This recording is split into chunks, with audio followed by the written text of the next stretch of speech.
দীর্ঘ ১৯ বছর পর আবারও রঙিন হয়ে উঠেছে বগুড়া শহীদ চান্দু স্টেডিয়াম।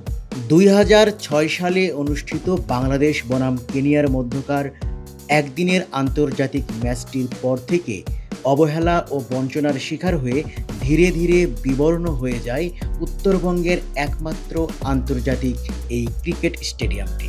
তবে সকল জল্পনা কল্পনা ও অপেক্ষার অবসান ঘটিয়ে অবশেষে এনসিএল টি-20 ক্রিকেটের দ্বিতীয় আসরের মাধ্যমে আবারও প্রতিদ্বন্দ্বিতামূলক ক্রিকেটে ফিরছে বগুড়ার এই পয়াভেন্যু।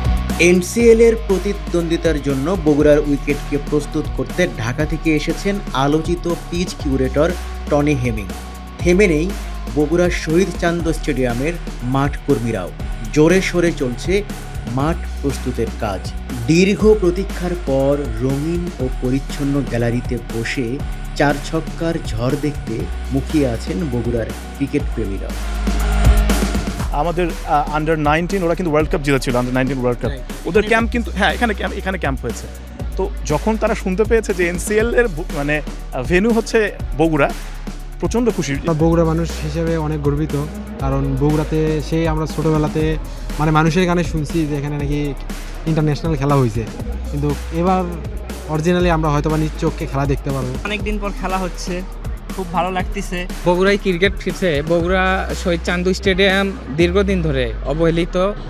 এখানে রাজনৈতিক প্রতিহিংসার কারণে আমাদের এখানে দীর্ঘদিন ধরে খেলা হয় না। অথচ আমরা যতটুকু জানি বগুড়া শহীদ চান্দু স্টেডিয়াম আমাদের বাংলাদেশের মধ্যে একটা লাকি ভেন্যু। এনসিএল টি-20 টুর্নামেন্ট আয়োজনের মধ্য দিয়ে বগুড়ার শহীদ চান্দু স্টেডিয়ামে নতুন করে প্রাণের সঞ্চার হলেও বগুড়া সহ উত্তরাঞ্চলের সকল ক্রিকেট প্রেমীর প্রত্যাশা খুব দ্রুতই এখানে ফিরবে বিপিএল ও আন্তর্জাতিক ক্রিকেট। মাহাদি জামান সুফল, ভিউজ বাংলাদেশ, বগুড়া।